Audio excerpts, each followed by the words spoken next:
Hey, welcome back to Color Review. My name is Barrett Kaufman, and today we're going to be looking at the Batman. I know this is not the normal way we intro videos, however, I realized that I was basically wearing all black today with like a matte black helmet as I was riding my UC home. So I thought, what better way to get in the aesthetic of the movie than to record a quick little intro here. I'll see you guys on the other side.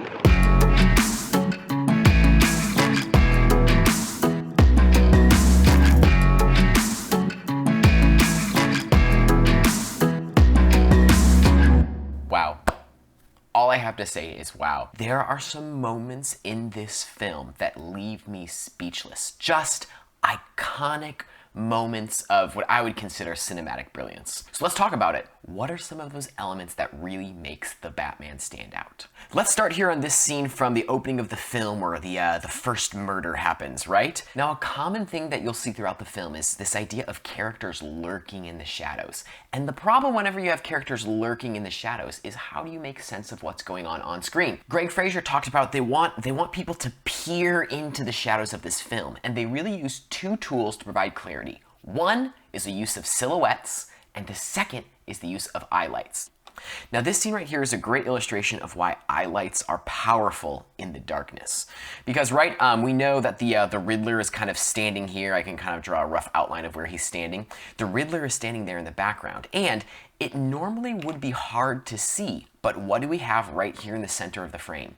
We have some eye light glinting off his glasses. Do you see these two little shining things? You'll see them play around with eye lights throughout the whole film, right? So here it's being done with the Riddler, but also with Batman. Sometimes if you need to see where he's looking, they'll put that glint in his eyes, and sometimes if you don't, they'll let it go dark.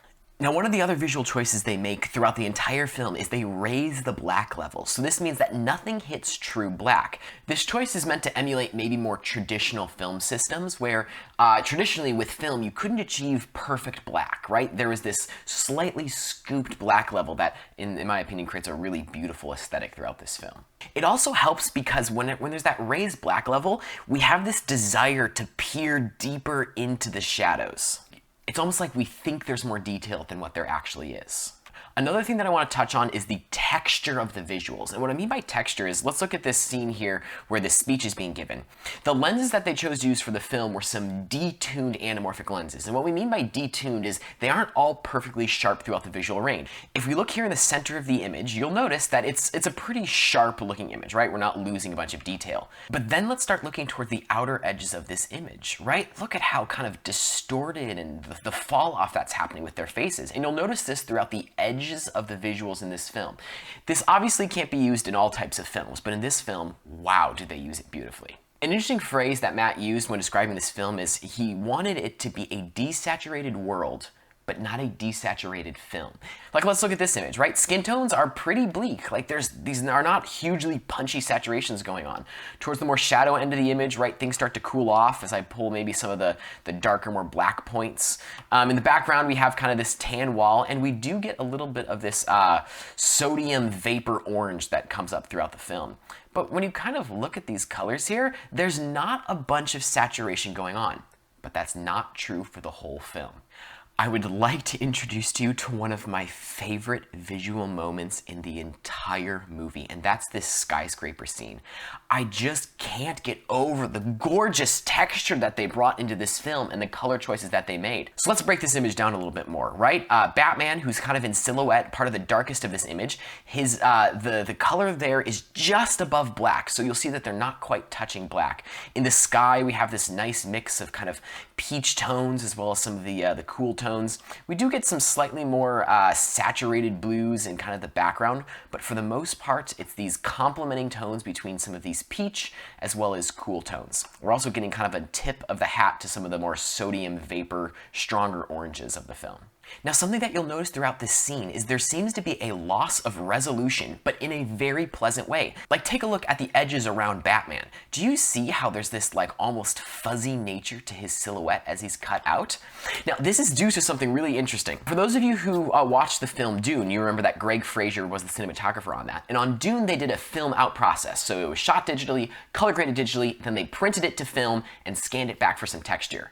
Now, they actually went one step deeper than they did in Dune. So this was captured similarly to Dune, right? The ARRI Alexa LF, but instead of just printing it to film and scanning it back, they actually went through a more lengthy process. So on a traditional film system, the way it would work is you would capture with a film camera and you'd capture that on a negative, right? Now, this negative wouldn't be immediately turned to a positive like print film and sent to the theaters. It would actually get processed to a positive, but they would call this an interpositive. So the interpositive is what could be used to like edit the film, but when the film was done editing, they couldn't just send that single reel out to theaters, right? They needed to copy it. So they would take the interpositive, transfer it to an internegative, and then that would get turned into the final positive or the print, and that would get sent to theaters. Now, every time you transfer the image between these, you start to lose resolution, as we would think of it in terms of pixels. You lose resolution, but you gain texture. And for The Batman, they actually went through this whole interpositive process to gain texture. It was captured and graded digitally, then they made a film negative out of it, made an interpositive, made an internegative, went back to a positive, or what we would think of as like the print, and then scanned that back in. So if Dune only did one, they went back and forth a number of times to generate texture. Now, it's worth mentioning that the whole film wasn't done like this. They actually had 3 different options, and they chose them on a scene-to-scene or shot-to-shot basis. So one option is fully digital. So we are really good in the digital world of emulating these sorts of textures. So one option was a purely digital emulation. They tended to use the digital emulation on things where you needed to see a lot of detail. So if you were looking at maybe writing in a book, they tended to go with the digital option because it allowed them to control how much texture was being introduced. But then there are definitely scenes in the film that they use the full interpositive to internegative approach to gain that over-the-top texture. What's cool is because they had these 3 options, as they walked through the film, they just said, well, what serves the story the best? And they picked the option that served either that scene or shot the best of those 3 options. Another interesting thing to talk about is their use of LED screens for video walls. So here's the crazy thing. As you look at this skyscraper scene, that background is a video screen that's being captured in camera. Everything you see here is in camera. Now listen, there was a lot of artistic work that went in ahead of time in production to make sure that they had the assets that they needed to put onto that screen. Another cool thing to look at in this skyscraper scene is they actually kind of set the sun, make the sun set in the color grade. In the opening of the scene, you'll notice that it's actually a little bit brighter than if we compare to the end of the scene, right? I'll toggle back and forth here. There's the beginning of the scene and the end of the scene. So in color, they're actually pulling back the overall luminance to kind of set the sun into the end of the day. A fun little Easter egg in the film, they actually give you a shot of the Riddler's room really early on in the film. So only about 30 minutes in, they actually take this wide shot, and you'll notice up here, what do we have? But the Riddler in his apartment. It's really fun rewatching the movie with this knowledge, because when you see the shot, you're like, oh, that's it. They were giving us a peek, because those pictures of the politicians that were early on in the film, they come from this nice high angle. One of the classic color combinations we see when it comes to lighting is this combination of what I might call like grimy green, and then if I jump to this wide shot here, this sodium vapor orange. So we have this really, really beautifully saturated orange light, as well as this interesting grimy green. We see this color combination pop up in the film a lot when we're talking about some of the criminal or mob or maybe the more shady parts of the city. I also want to give a shout out to the brilliant use of practical lighting in this film. Take this scene for example, right? We have Batman and Gordon entering. The key light, which is kind of this green, this kind of grimy green we've talked about, is coming from this projector bouncing off the wall. And then how do we achieve some sort of detail in the background? Well, we have Gordon put his flashlight on the wall, which then makes a beautiful silhouette of Batman's costume. This flare scene, when I saw it in the theater for the first time, I was just speechless. How cool that we live at a time that cameras can capture scenes basically lit by a flare. This was actually confirmed in an interview that this scene was lit primarily by the flare and the tiniest bit of overall atmospheric light. And even though this flare is red, take a look at this. We actually get a beautiful mix of not only red, but also some yellows and oranges in the frame. And once again, when we look at the blackest parts of the image, it's still not totally black, it's just above. Can we also just give a hand to Greg for all of the beautiful overhead shots in this film? He picked these shots as if a bat was hanging in the ceiling, looking down and observing.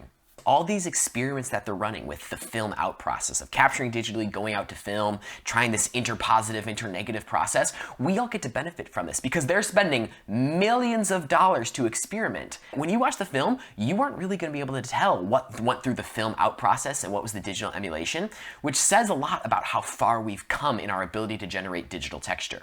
But it's always helpful to have something to model after, and that's what this film gives us. A common critique that I've heard from some people is they mention that because so much of the film takes place in these moody, dark ins and out of shadows, it sometimes can be hard to see depending on your screen. So I think that there's two reasons for this. One, if you saw it in theaters and you had that opinion, I have some bad news for you, and that is sometimes movie theaters purposefully decrease the brightness of their projectors in order to save them and extend their life, which is super bad, like not okay. But if you saw it in theaters and had that opinion, that might be the reason. And secondly, depending on your screen, like maybe if the screen wasn't bright enough, you also might have had a poor experience at home. I'm thankful enough that I was able to watch it here in the Color Studio, and I have a calibrated LG OLED TV, so it was beautiful as a watching experience. I have so many more notes and thoughts on this film, but we have to keep this video to a reasonable length. So let's continue the conversation down in the comments. If you want to see more content like this, like, subscribe, bell. I'll see you in the next one.